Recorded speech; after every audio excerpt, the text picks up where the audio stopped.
No, go ahead.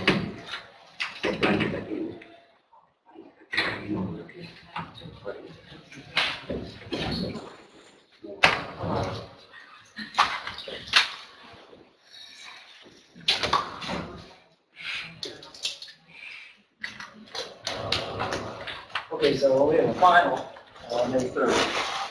I'll get the exams back to you Wednesday.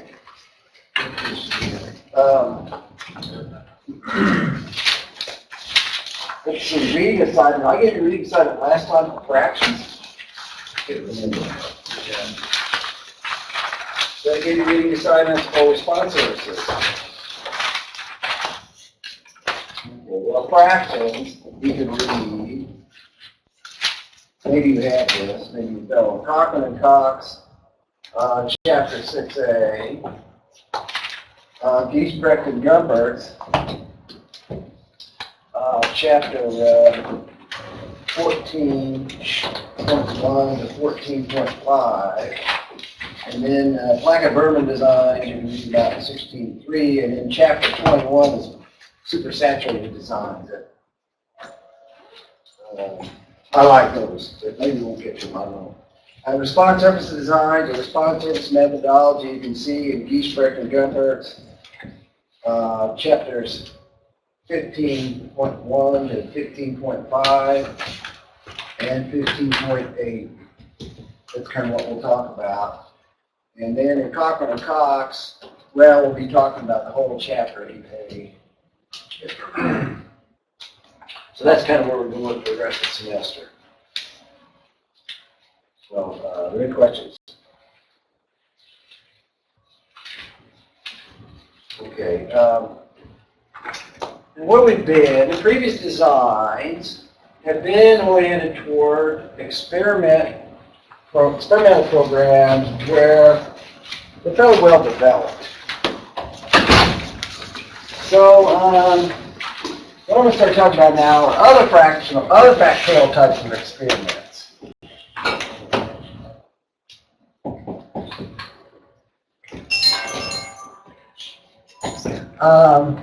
So the previous designs, they're most useful to more mature research programs or kind of well-established research programs. Where you have a limited small number of treatments or factors, and the major limitations are that experimental material. So the major limitations are the you have different size experimental units, and or small blocks. So this is kind of where we have been working for most of the semester. Most of the people that I work with are in more kind of established research programs. They know what factors they want to study. They're dealing with the problems of their experimental material. That's really what it is. Okay. But there's a whole area of research that kind of fits outside of this. Other factorial designs fit into more type of early stage research programs.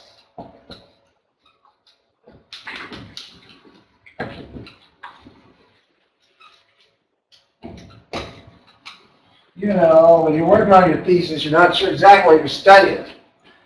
You and your advisor will talk about it, you go back and forth, well, this is interesting, that's interesting. If it's really kind of an early, you're looking at, it's kind of an early stage in terms of trying to study a particular problem, you're not sure exactly what factors you want to study. Okay? So the point of the early stage research designs and procedures is more oriented toward screening factors. Okay, oriented toward screening many factors. with a limited amount of, you don't want to spend a lot of your money just finding what factors to study, so you just want to screen them and find which ones are the important ones. And so you don't want to have a lot of experimental material and effort in this, but you want to look at many factors with a limited amount of experimental units. Limited number of experimental units. Now, both of these are major limitations. Up here, to me, the major limitation is we're just looking at the characteristics of your experimental material. But for these other factors, both of these are limitations.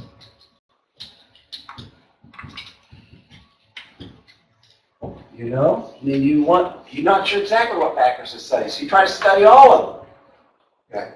And this is kind of what motivates fractional factorials and response arithmetic is kind of these ideas. Okay, and they kind of logically kind of come one after the other, and you see this. Now, the first type of fraction or factorial type experiments I'd like to talk about are single replicate factorials. Now, what do I mean by a replicate? To me, a replicate is a complete set of treatment combinations. All right, so if I got a 2 to the 4, then I got 16 treatment combinations. A single replicate means I got all 16 treatment combinations, right? But notice I have one experimental treatment combination. Okay, so these are useful if you can say to this. So there's enough useful if first of all you have enough experimental materials or enough experimental units to run one complete rep. Rep of all treatment combinations. Now, ideally, these are experimental or homogeneous experimental units, but they don't necessarily have to be. Let's just assume you have enough experimental units to run at least one per each treatment combination. And it's reasonable, number two, reasonable to assume some of the higher interactions are negligible. That is, they really don't estimate much. So you're willing to assume, if reasonable to assume,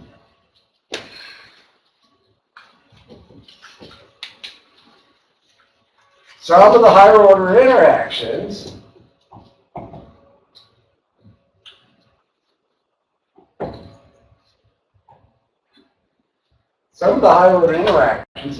are negligible or small,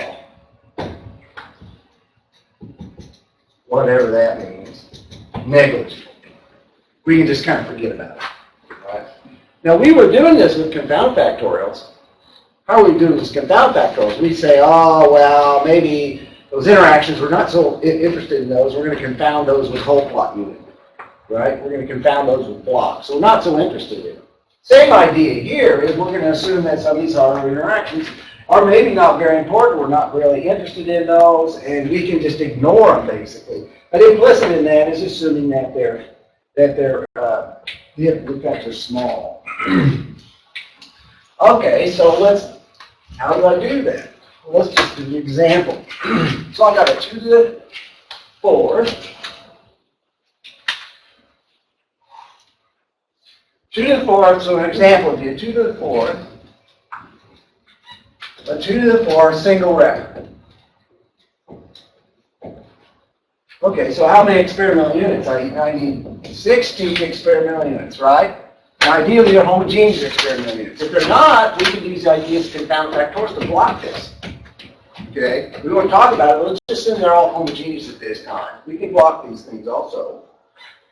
Okay, and so what's the ANOVA look like here? How many observations? I'm going to have 16 observations too. What's my analysis of variance look like? Well, I'll have 15, and then I'll have all the main effects, right? How many degrees of freedom for all the mains? 4, right?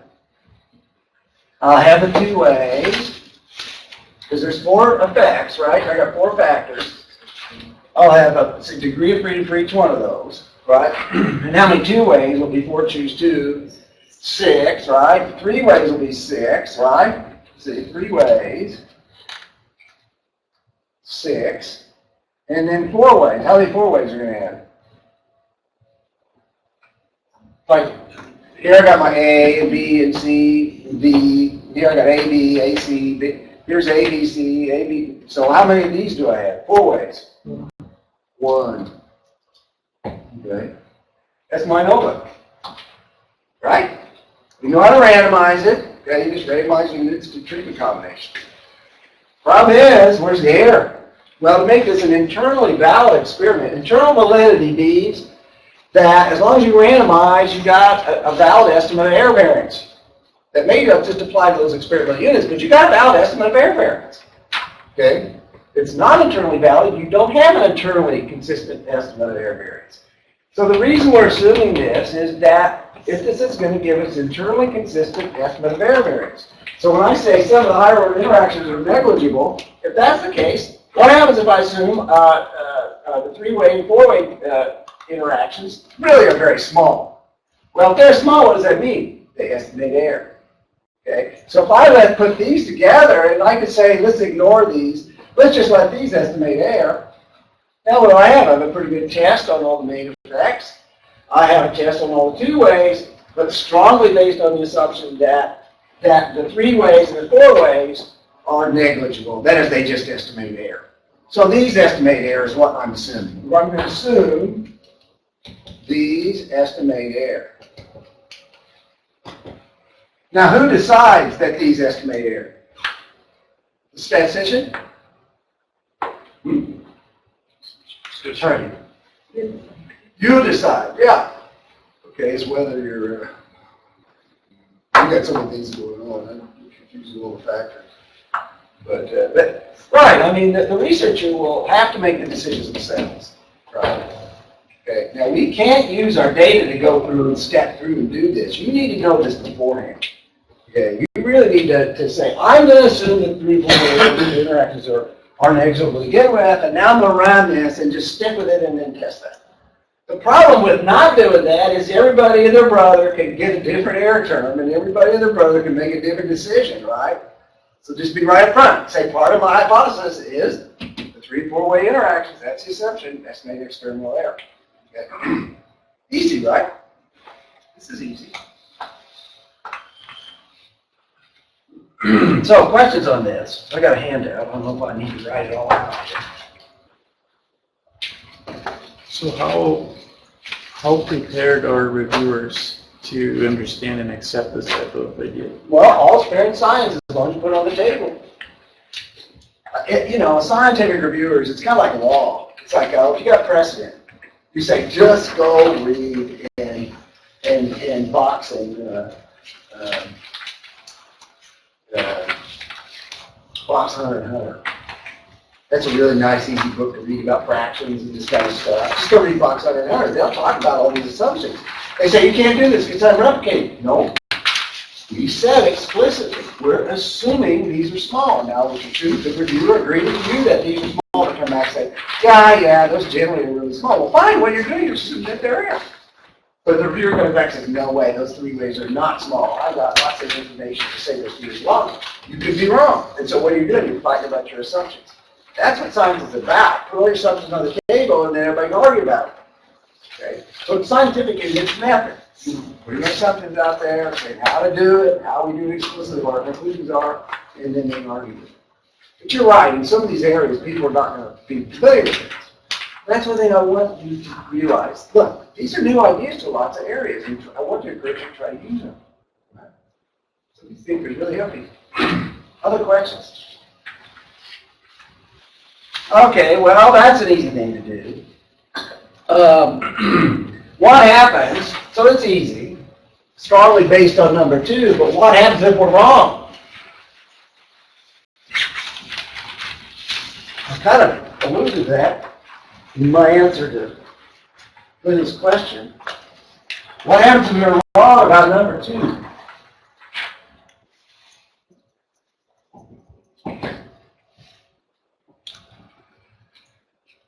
About number 2, to assume particular interactions about 3 and 4 ways being small. What effect is that going to have? So your reviewer comes back and says, no, those 3 ways are huge. Okay, what I'm trying to get him to accept is this F-test. 7 degrees of freedom here, and I'm going to want that F-test for the 2 ways. How's that going to affect your results? Not significant. You're going to have less significance. Why? Because that air term is bigger than what it should be. Right? Because there's biological structure in there and use a larger air term. And so the consequences is you'll reject left often. That's not good. So you need to be careful about making sure these assumptions are correct. Okay. What happens if somebody says, oh, all those are important. What can we do with a single reference 2 factorial? If all effects are important, whatever that means, what do we do then? Repeat experiment. Yeah, well, right, that's right. But the whole idea of these is that, look, we got a limited amount of time to find out which factor is important. Okay? We can't do it again. What can you do? It's not internally valid, right? But that's not the end of the world. Come on, somebody tell me what to do here. You say, I want to test all of these. If you're working with this experimental material, you're working with eggs, right? People have been working with eggs for centuries on doing research on eggs. There's probably a fair amount of information on eggs and how variable eggs are, right? From a particular type of production system. So what can you do then? Maybe you could use a variance from previous experiments, right? Okay. Now that's a big assumption. It's not internally valid, but at least it's an estimate of experimental error, and you're being clear about what your assumptions are. So I'd say you might be able to use a previous estimate. Might be able to use a previous estimate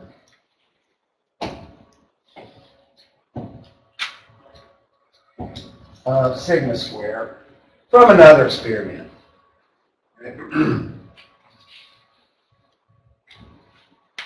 Okay, so that's really all I'm going to say about single reps.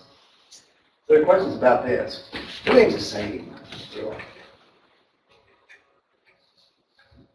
Okay, so now what I'm talking about now is fractional factorials.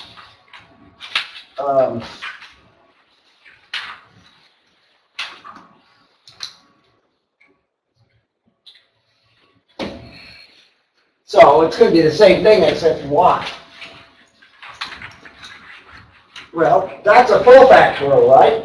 What's a fractional factorial? A fraction of a full factorial, right?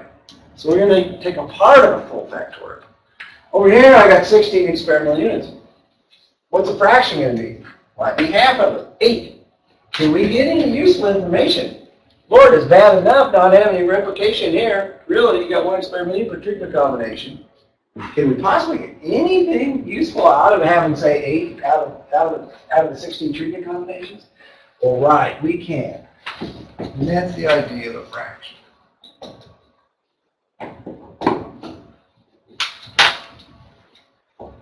Rational factorials. So, if we're willing to assume that if you're willing to assume there's enough homogeneous experiment, if there's not enough experimental units to run a full factorial,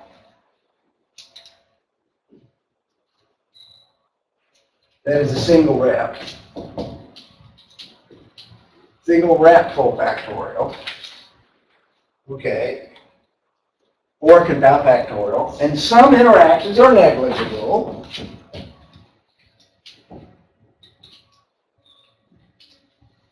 Are small or negligible. And you're willing to accept the added complexity. So you understand these two, basically. We just talked about that. But you're willing to accept added complexity.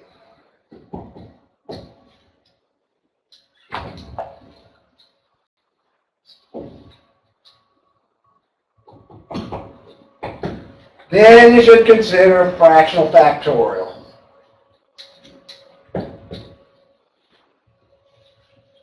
A fraction, consider a fraction. It's really not much more complex than what we talked about with confound factorials. Actually, these ideas come right out of confound factorial. What? Look, I got 16 treatment combinations for a full rep. If I divide that in half, and I get 8 of those combinations. How did we do that before with confound factorials? We divided that into, say, 2 blocks of 8 each. That's easy to do. A fractional factorial is just one block from a confounded factorial. That's all it is. So we know how to get blocks from a confounded factorial, right? We just take one block. Okay, so what I can do is I say, okay, what I'm going to do is my defining contrast going to be 4-way interaction, right? I can take all those 16 combinations, use the 4-way interaction, cut it in half, and just take one of those blocks. Okay? That's a fractional factorial. So here's an example. Let's make it a little bit easier. So all these things are just kind of follow. I think just after I've just told you, if you remember what confounded factorials are, it's going to be fairly easy for you to identify the blocks.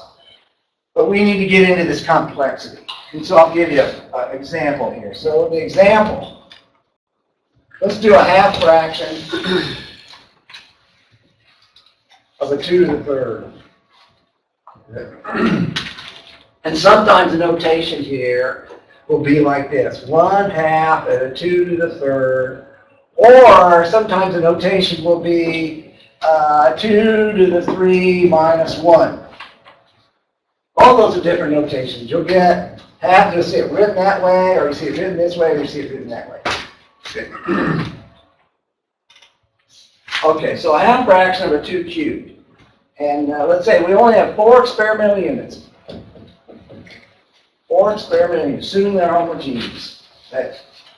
And we have evidence to believe.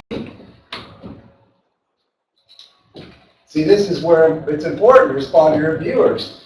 You better have evidence that the model, the expectation of y is going to be equal to mu plus ai plus bj plus ck. This is the ijk, I guess. We have evidence. Science is based on evidence. You better have reason to believe that. So assume we believe that's the right model. How many degrees of freedom am I going to be estimating here? Or how many degrees of freedom will I have? Corrected out 3. Well, correction means we estimate the mean. So those 3 degrees of freedom, they should be able to estimate the A, B, and C. Right? Because it only takes 3 parameters. Okay, and we got 3 degrees of freedom, so we should be able to estimate.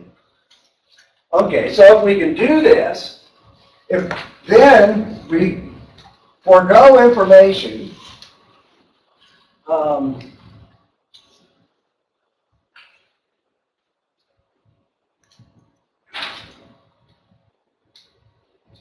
Forego information on the ABC. What's this going to be then? That's going to be our defining contrast. All right? So it's just like what we've done. Let me put down the screen here. The questions on this before. Well, wait till this come back.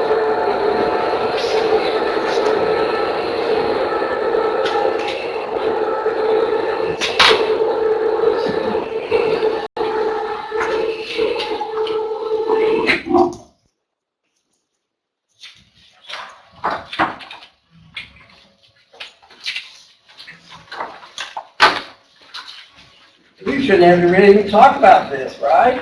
I mean, it's how to get the design. We know how to get the design.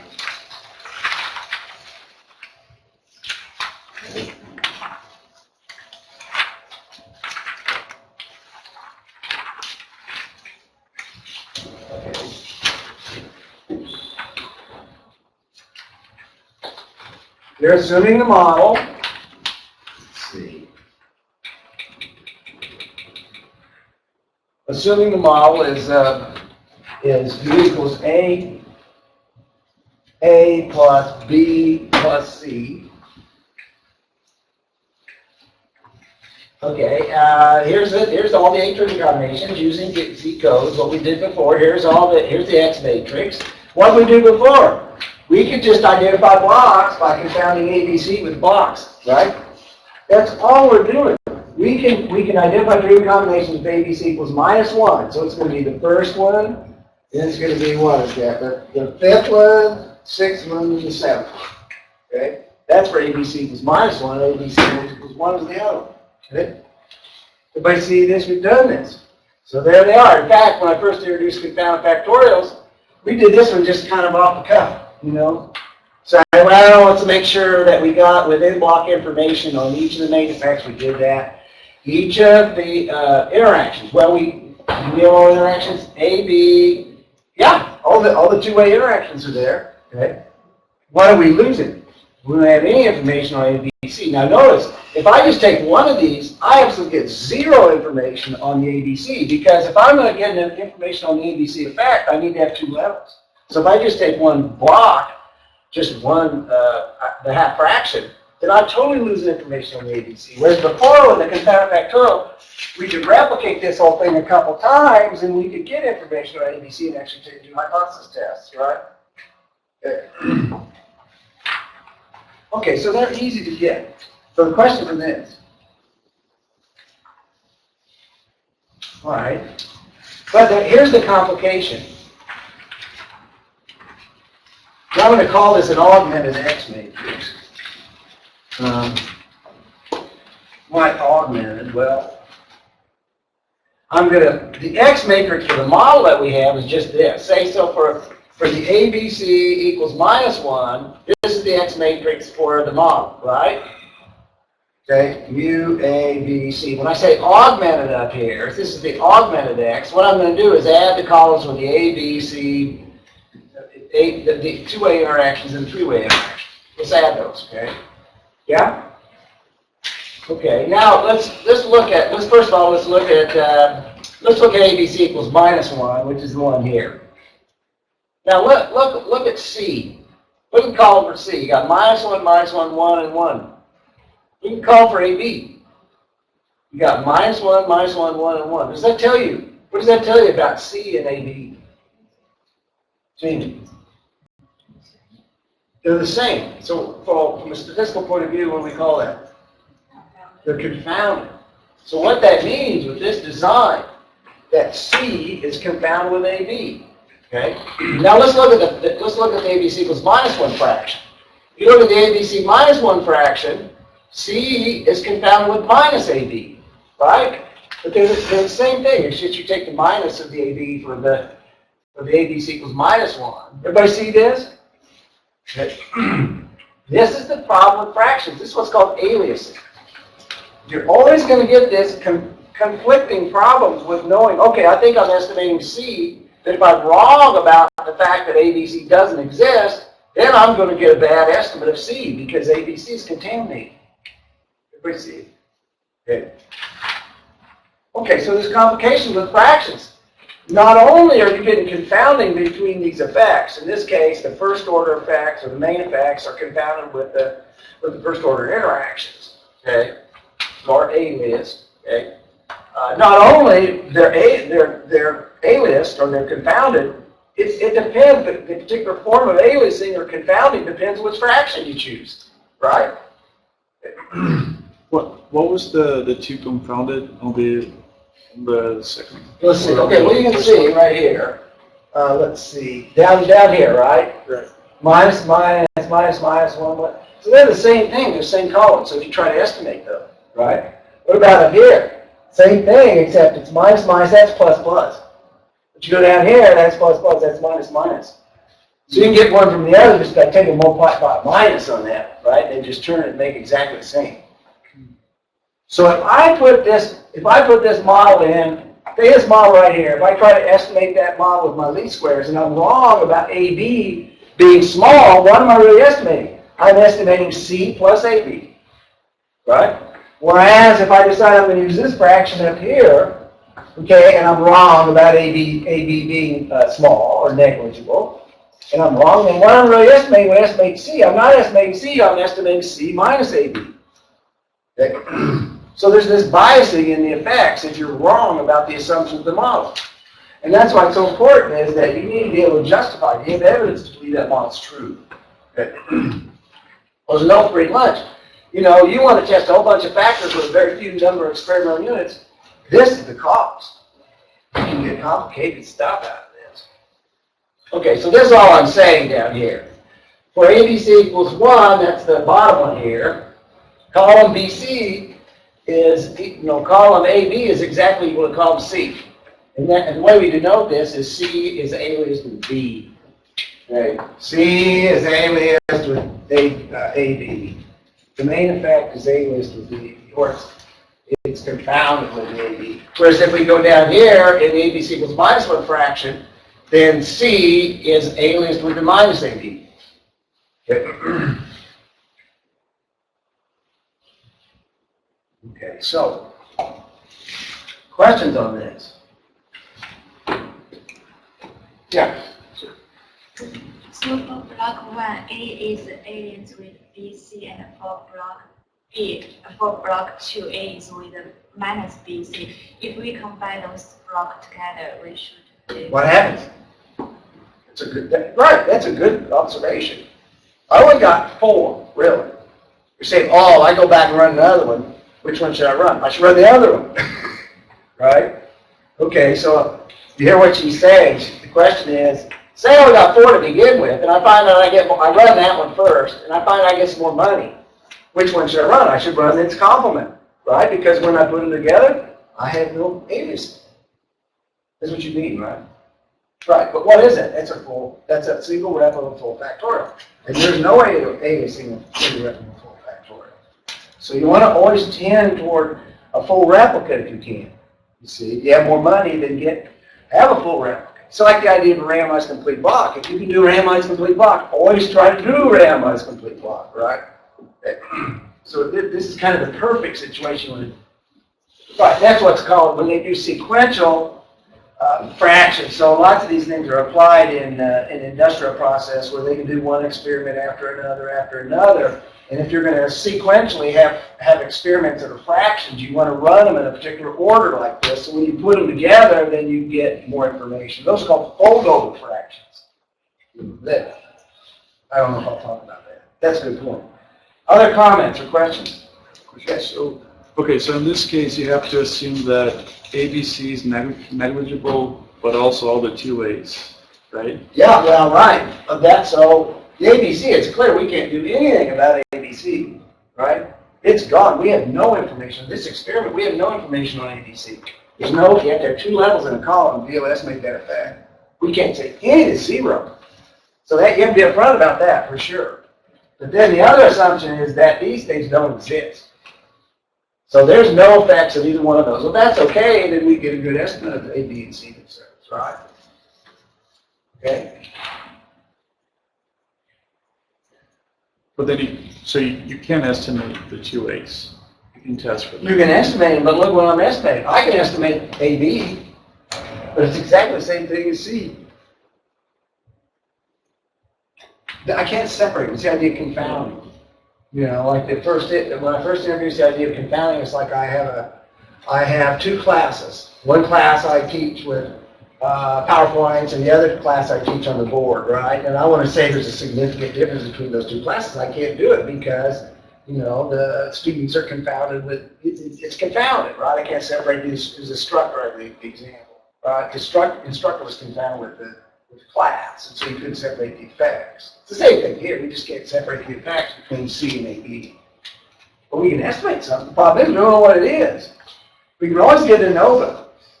I had these from time to time. I said one the other day, I can't remember what it was, is there was confounding, and you really couldn't tell. Okay, we get a highly level of significance, huge level of significance. So the research is absolutely happy, but you say, that may not be due to your treatment. It's due to the fact that you messed the experiment up, and it's the stuff that's causing that difference. Right? So that's confounding. You want to avoid that. So you can make clear statements. I know. It was a review of a paper for BMC anesthesiology. That's what it was. And they had 9 rats, okay? And they had 3 treatments in 3 times. 9 treatment combinations. They had 1 rat on each. They used some sort of fancy method, statistical analysis, to take a whole bunch of subsamples on each mouse, and then they analyzed it. They want to spend money for treatment. How can you say anything at all about the treatments, right? It could be just due to mouse effect. Mouse is confounded with that treatment because you only have one of them, right? Get separated. Same problem here. Other questions? Okay, so the complications of complications due to of fractions. Due to fractions. First of all info is lost on, all information is lost on the defining contrast. On the defining contrast. In the example, that's ABC. It's clear, right? You lose all the information on ABC. The effects are completely confounded with other effects. So some effects, the remaining effects, are completely confounded with other effects. Confounded with other effects. Example, for example, C is aliased with AB, etc., right? So C is aliased with AB. What's A aliased with? A is aliased with BC, right? And then B is aliased with AC, right? So you can't get around this. And that's not a lot. The specific form of the aliasing, aliases, depends on which fraction.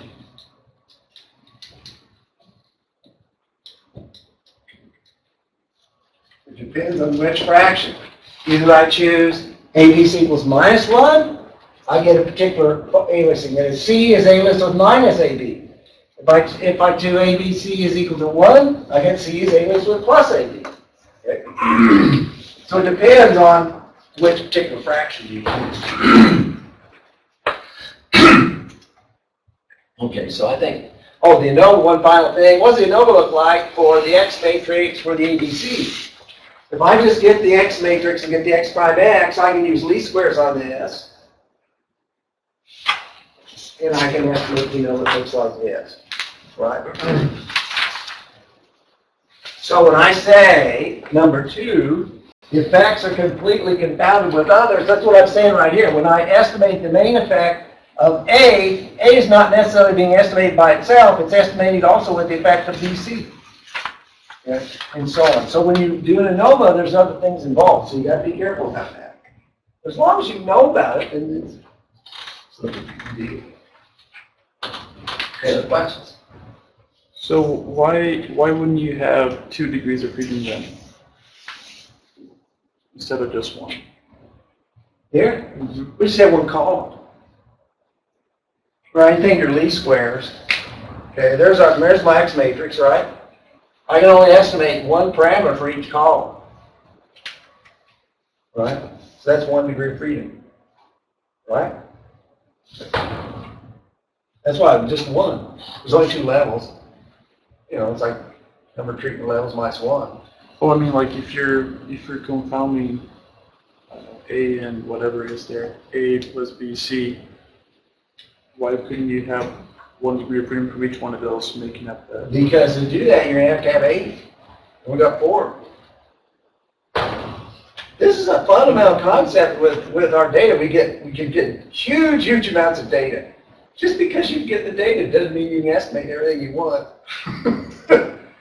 Big data, big misunderstanding. People think, the more data I get, more stuff I can estimate. Not necessarily so. I've said that several times, okay? It depends on how you get the data, all right?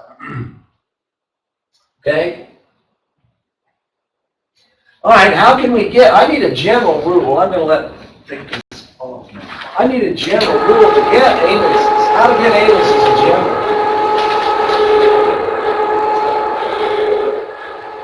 I need a rule to find aliases. Somebody tell me how to do it? You know how to do it. Can somebody see how to get aliases? How to get aliases in general? It's the interaction of the two. What's that? It's the interaction of the other two. Yeah, it's the effects. interaction. You just get to use the generalized interaction rule, right? Okay. So, obtaining aliases. Obtain aliases via using the generalized interaction rule. For example, my defining contrast is ABC, right? And I want to see what C is aliased with. If I take a defining contrast, if that's a plus BC, C, I can take C and multiply it times ABC. And what does that give me? This gives me A, B, C squared, right? But this is a 2 to the n design. 2 to the n design means I use mod 2, right? What happens to 2? 0. 0. That goes away. So that means that C is aliased with AB. So you just use the generalized interaction rule, okay? How about if the defining contrast is minus ABC? C is aliased with what? Minus AB, right? Minus AB, etc. So you can see how to do it. We're just using the same thing we had before. Okay. So as n, so we can do this with any. Say if I got a 2 to the 5th. As an example, I got a 2 to the 5th. I want a half fraction of a 2 to the 5th. How many experimental units did I have? 16. 16 experimental units, right? What would be the most logical defining contrast to use? 16 experimental units out of 32 total treatment combinations. What's the most logical defining contrast?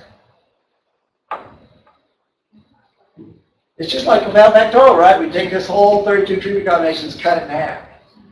How do we cut it in half? We have defining contrast. What's the most logical one? The one that we don't care about. Which one to be likely is going to be nothing or very small? 5-way. So we use defining contrast is equal to 5-way interaction. A, B, C, D, E, right? Now, notice, because n is 5, what is A aliased with now? A is aliased with what? Well, it'd be the plus and the minus is what? A is aliased with, here's a defining contrast, B, C, D, E, right? B, C, D, E. How about B and so on? B is going to be aliased with what? B, yeah, B, C, D, E, and so on, right? So the mains, look at that. The mains are aliased with 4 ways. Well, that's probably not so bad. You might be able to make some statements about the main effects. If you have a 2 to the half fraction of a 2 to the 5th, and you use defining contrast A, B, C, because the mains are aliased with 4 ways, and most of the time 4 ways are not important. So that's maybe reasonable, right? What about 3 ways, or 2 ways? Let's take AB. What's AB aliased with? CDE. Now we're a little thinner ice here, aren't we? Because we're getting interactions, okay, but they're aliased with the 2 ways or aliased with 3 ways. Well, maybe one information on the 2 ways, but that could be compatible with the 3 ways, and that's not as easy of a justification to say that all 3 ways are negligible, right? Okay. So with a half fraction of the 2 to the 5th, you can probably get pretty good information on the main effects. But the 2-way interactions may be a little bit less meaningful, right? Okay. This is what's called a resolution. This is a resolution 5 design. This is the idea of resolution. Resolution comes out of the idea of aliasing, and we want the aliasing to be less of a problem as possible. You want the lower order effects being aliased with the highest order effects as possible. And so this is what's called a resolution 5 design. Resolution 5 fraction.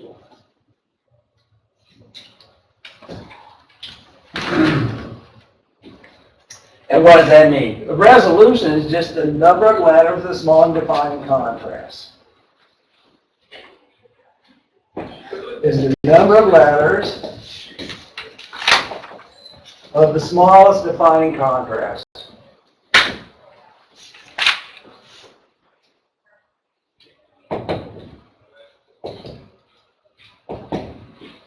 So that was resolution 5. Why? There's only one defining contrast, it has 5 letters. Right?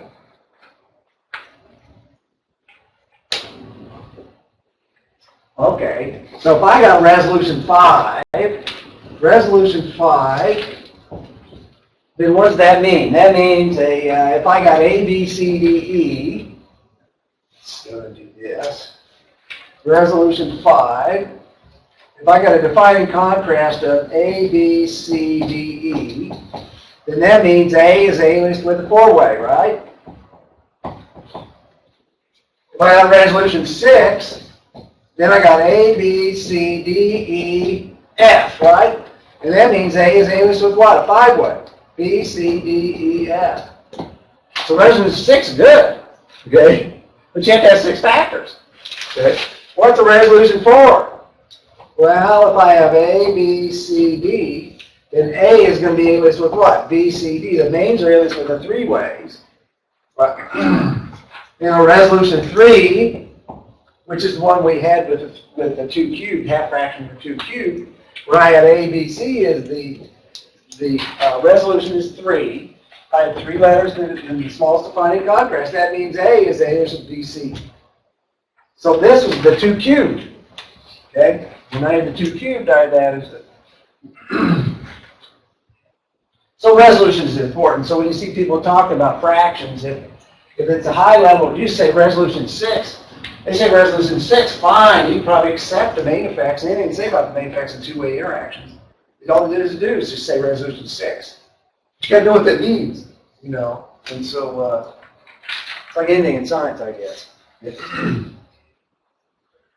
Okay, so how would you analyze this one? How would I analyze the analysis of this? What's that going to look like? So questions on any of this?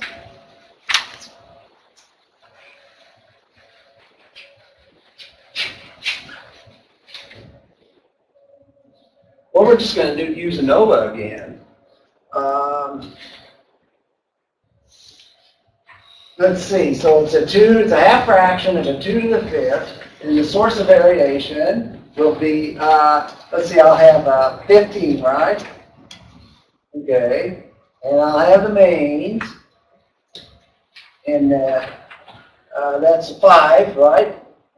And then I'll have 2 ways, and that's, there's 10 of those, right?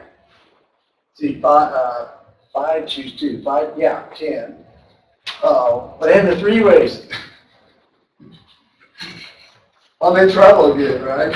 Yeah, I'm done. I just put my ANOVA for the mains, the 5 degrees of freedom mains, and 10 degrees of freedom in 2 ways. Where are degrees of freedom at? Another problem with these types of designs. There's no degrees of freedom for air. What do we do for air? There's no internally consistent degrees of method of calculating air. So what do? You've got all some research from previous experiment, use a variance from that. That's probably a reasonable thing to do, right?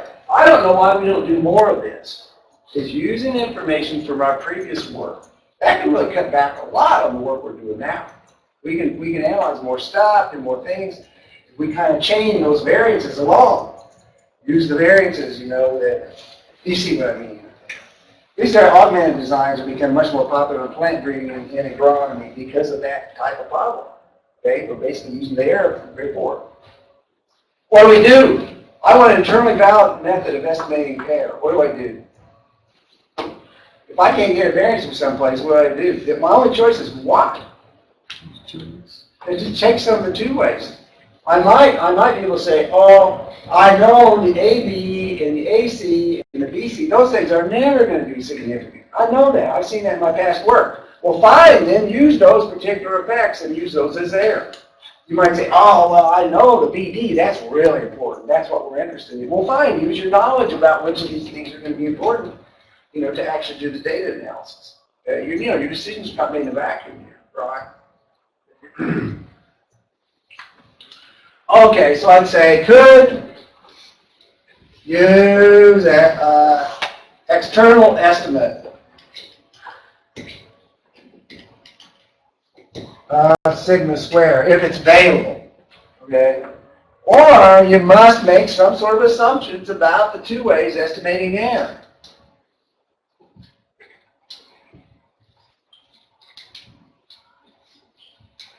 About two ways estimating n.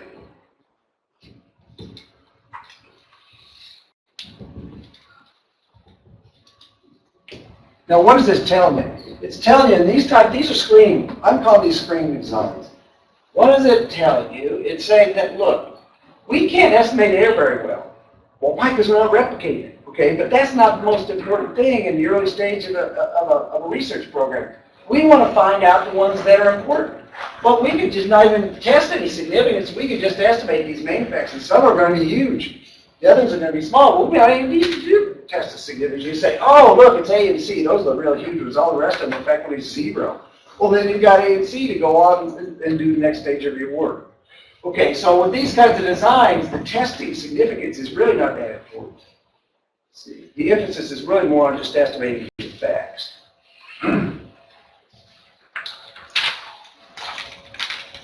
Okay, so practice on any of this.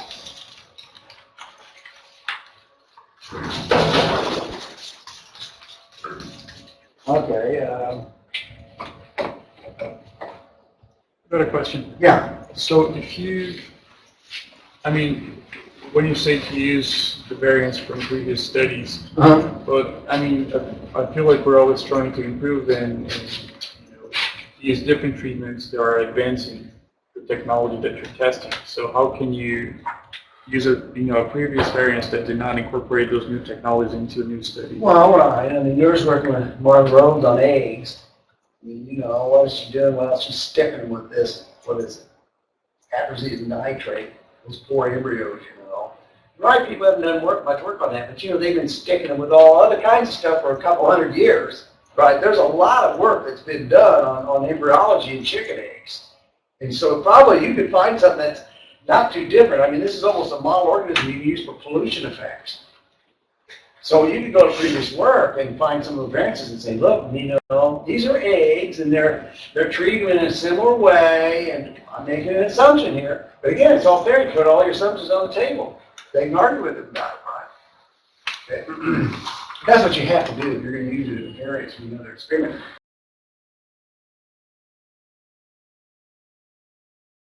But you're right, is your treatments don't affect the variance as much as they do the mean.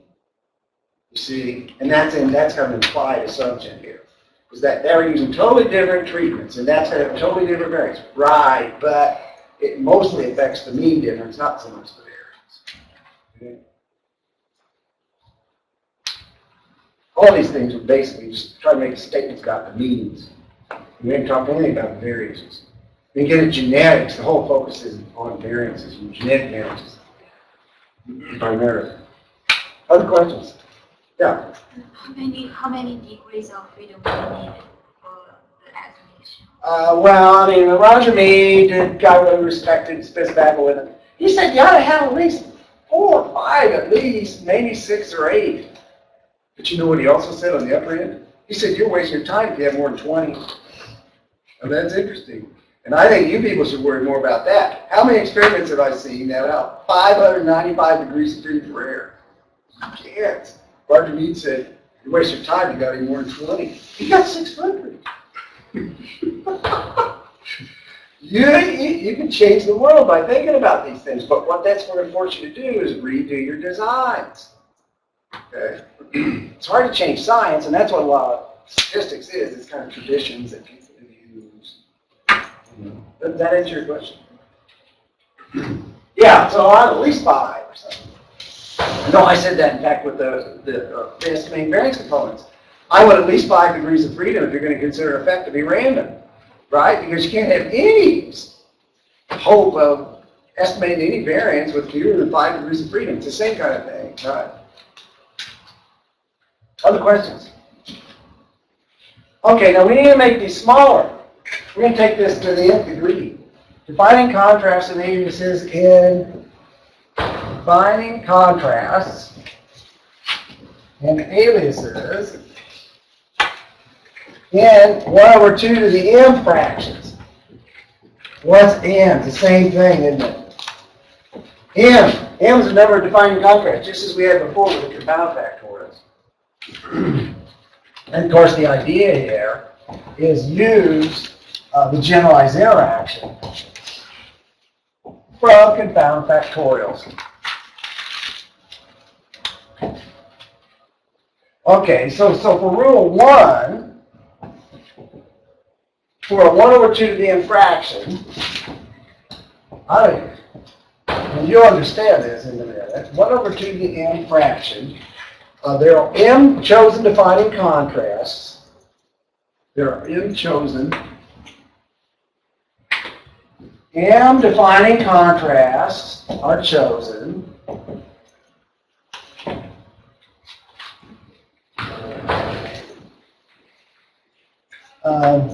and all information on additional effects, and all information on how many additional effects? You didn't learn that in that last test, right? M of defining contrast, how many are going to be in the generalized interaction term? To the m minus 1. And all information on 2 to the m minus 1 effects are lost. Must not be. And an additional 2 to the m minus 1 effects is lost. So we lose all information on these m defining contrasts and additional these defining contrasts. Any of the m chosen defining contrasts may not be a generalization of the other two. Any of the chosen m defining contrasts must not be a generalized interaction of any other two. That stands for easy, right? I said what we didn't do. Okay, now rule 2. How many aliases are we going to get for every fact or every effect? Each x factorial fact, so rule 2. Each factorial effect will have 2 to the m minus 1 aliases.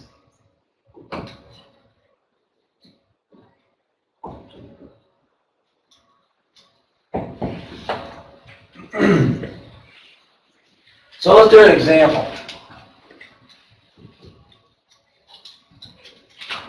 So rule 1, for a 2 to the m fraction, m defining contrasts are chosen, and all information on the 2 to the m minus 1 is lost. Any of the chosen m defining contrasts must not be a generalized interaction with the other two. Rule 2, each fractional effect, factorial effect, will have 2 to the m minus 1 aliases. Okay, so let's take an example. Let's see, a quarter fraction of the 2 to the 4. What's m? M is what?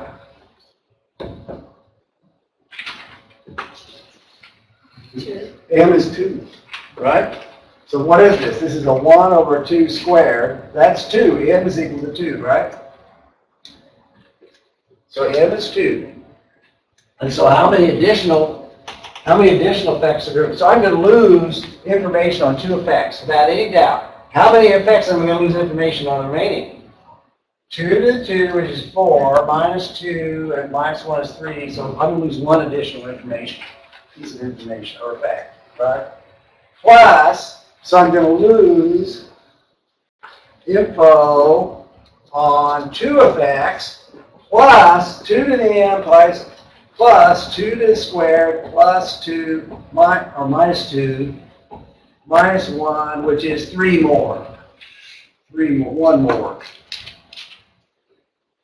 So this is 1 here, plus 1 more. So let's do an example. So let's take minus ABD as a defining contrast, plus ABC. And what's its generalized interaction? Here's m is equal to 2. What's its generalized interaction? A is going to be squared, so it drop out. B will be squared, and so it's going to drop out. And so I have 4, it's a 2 to the 4th, right? So it's going to be CD, right? Minus, yeah, it's going to be minus. Right. So that's the G interaction. Okay, so here's my 3 effects. I totally lose information on those 3 effects. It's a gamma. Okay. Now, what about A? What's A alias with now? A is going to be alias with what? Tell me how to do it. I just multiply A times every one of these things. It's going to be alias with every one of those. Right? So A is going to be alias with B minus BD plus BC minus ACD. Right? So, yeah, that's right. I just multiply them, right? That's the aliases. So in my ANOVA, how many observations am I having here in my experiment? I got 16 treatment combinations a quarter. I got 4 observations, right? That's one line from the ANOVA. When I think I'm estimating the effect of A, what am I really estimating? I'm estimating the effect of A minus BD plus BC minus ACD. Okay, what about B? B is going to be kind of the same thing. B is minus AD plus AC minus BCD. What is C? C is alias with minus ABCD plus AB minus D. It's a good design. It was a main effect to say it was a, but look, this is all we have. The ANOVA, if I work the ANOVA, I'm going to get a degree of freedom for this effect, degree of freedom for that, degree of freedom for that. That's it. If I try to estimate the 4 main effects, I can't get them. Why? Because C is going to be alias with D. Okay? It's complicated. Now the homework assignment, or not homework, the exam, you know, I had one similar like this. You got D out there.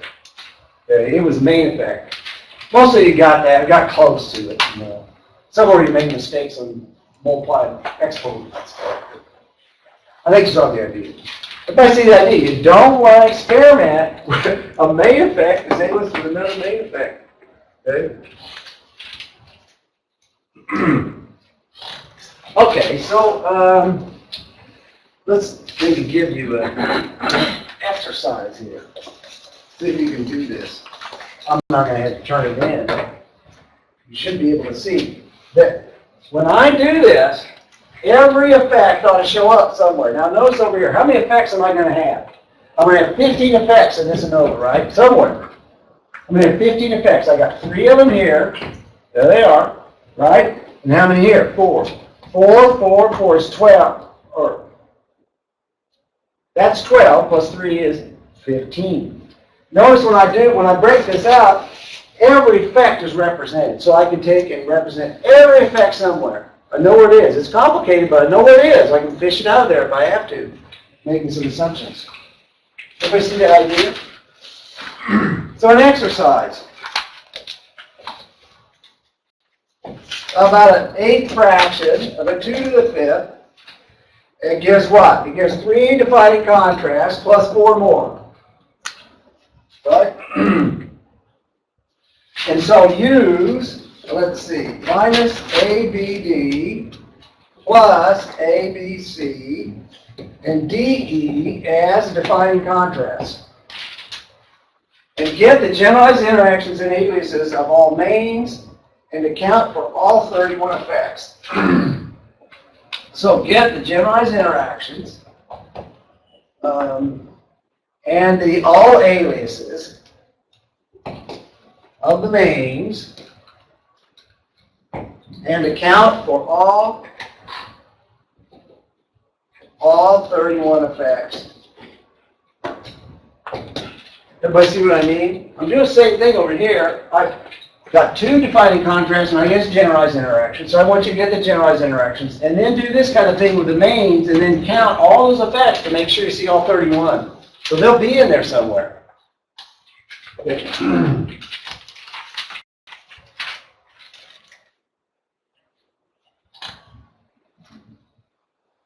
it takes a little while, but. So an 8 fraction of 2 to the 5th, how many degrees of freedom do I have? In my NOVA? How many things can I estimate? It's 4 observations. I'm trying to estimate the effects of, get 31 effects, estimate 31 effects with 4 observations. Sounds impossible, but at least you can see where the stuff is. Okay, okay, so you say, nobody does. Unimplied.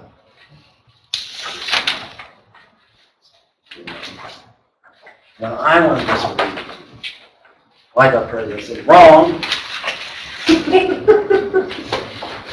Wrong. No, these are, there's lots of applications of these things. And this is one that we published several years ago in tissue culture. And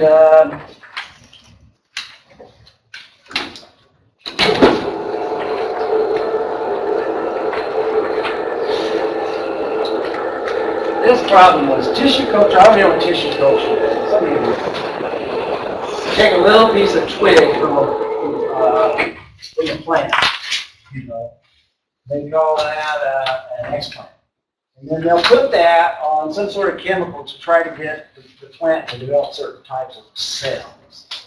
Okay, it's kind of the idea like the nurseryman will take cuttings of certain plants and put it in water and get more roots, and then they'll sell those new plants they grow. It's the same idea, but you should be able to do it with any plant as long as you know what the chemicals are.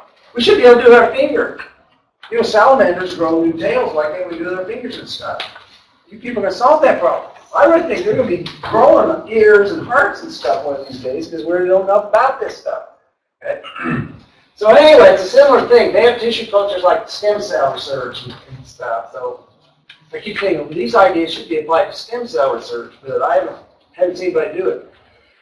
Okay, the tissue culture experiment on grape tissue. And there's a grad student here a number of years ago from Chile was working on this. There's actually another grad student that did this, but there are 8 different factors that affect the tissue, they think. And here are these different chemicals. I can't remember what are these things. You plant people can tell me what all these things are. Agar is just the type of substrate that you grow this stuff on. Lots of these things are hormones of one kind or another. That's called their what? Sulfate? What is it? Sulfoxide. What is that? Anyway, and so these are different hormones. And the question was, there's 8 of these different factors. And so what we ran is there's 8 factors. So how many combinations do you have with 8? 2 to the 8. What? That's 512. No, 256. It's a lot.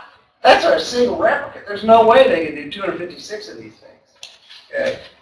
So 256 petri dishes. Then they want to do duplicates on that. So that's 512 petri dishes for one rat.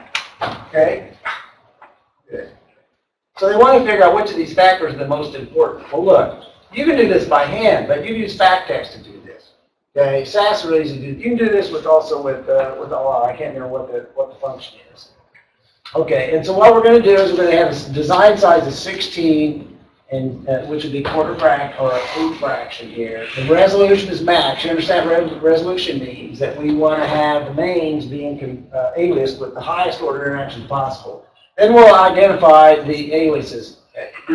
And when you do this, it's going to create a data set. Well, I guess I didn't output it to a data set. I guess it's just the output. And anyway, this is what the output looks like. So there's your design. So those are the 8 factors, and here it is. So it's an 8 fraction of a 2d8. Now here are the aliases. Okay. Notice they say, oh, there's no aliases with the main effects. That's not true. There always has to be aliases, right? What's SAS assuming here? There has to be aliases with every term in a fraction. SAS is implicitly assuming any 3-way and higher interactions are negligible, 0. Okay, that's when they print that out. But look what the problem is with this design. All 2 ways are aliased with other 2 ways. Yeah.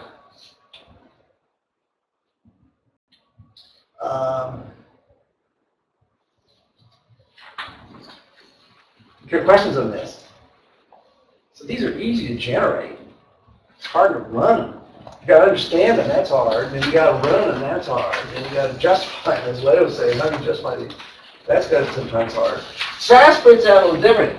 These are, they call factor confounding rules. We can get the defining contrast by just taking E and multiplying it times the thing on the right. So the defining contrasts are E, B, C, D, F, A, C, D, A, D, B, A, G, A, D, B. See what I'm saying? Okay, we can get the defining contrast that way. Now, you can also, once you have defining contrast, you can get all the Alison structure, you can get all the generalized interactions, okay? And so, how many more are there going to be? If I got M as 4, let's see, 4 and then it's plus 16 minus 4 is 12 minus 1 is 11. There's going to be 11 more of the generalized interactions. So it's kind of a mess. So SAS will print that out and they say, okay, we're just going to assume that 3 ways are 0. Okay, so they'll print the stuff out. Okay, so what did we do here? Well, we ran it. Now, I'll tell you what we actually did. They wanted to have duplicate explants in a cup, and they had 2 cups per treatment combination. So they're afraid of just having a single experimental unit or a single cup. So they actually did replicate these things. So they really did have, in this example, 32 experimental units. And so you just do these squares on this. Let's see, the ANOVA. Well, the R square is 0.83. That's pretty good. We're explaining most of the variation. CV is not so great, but that's because the values are so close to 0. Anyway, here's the ANOVA. Now, what's important here? Just read an article about p-values. Everybody hates p-values. I like p-values for one reason. It makes your life easy. Just is anything less than 5, right? What's important here? Well, this is what Mom wanted to know. What's important? What are the important factors in tissue culture and break with these factors? Which ones are the important ones?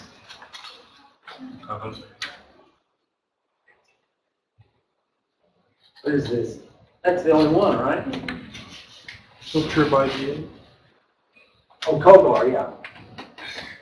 He's got they had 2 cultivars. 2 different grape cultivars. Huge effect. And we got an interaction down here. Cultivar by VA. VA is a growth hormone.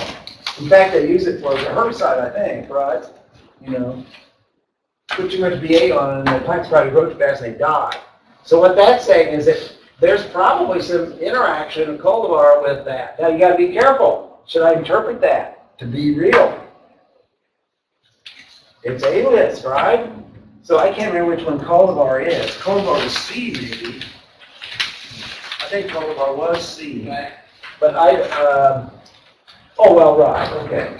But so this is, let's see, A, cultivar is A, then BA is B, and then, so I'm looking at the AB interaction. That's AB interaction. Should I trust that? Go back and look at your confounding rules. AB interaction is confounded with what? It's confounded these other things. So you better go look at those other things to make sure you believe that they're not really important. Right? But only what they found, it did make sense, that they had some biological reason as to why some of these cultivar, one of the cultivars is more sensitive to the BA than the other. And it had to do with some of the physiology in terms of the plant itself. But the rest of the factors you can pitch. So what does that tell me? You should study it now. What's his next experiment? Cultivar and BA. All of a sudden, those others are gone. Well, maybe one of them all the way, but you see the idea. Okay. There's power in these now. Okay, there's some more types I think I'll finish up with next time, and then hopefully we'll get to the spot for this note. See you next time.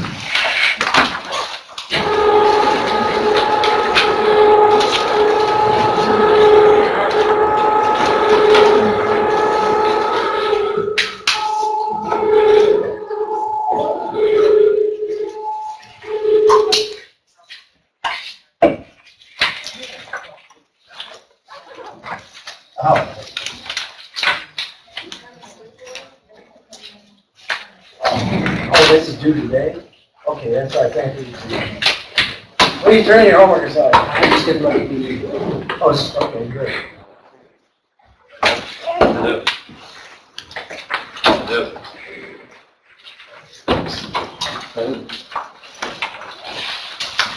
Ready.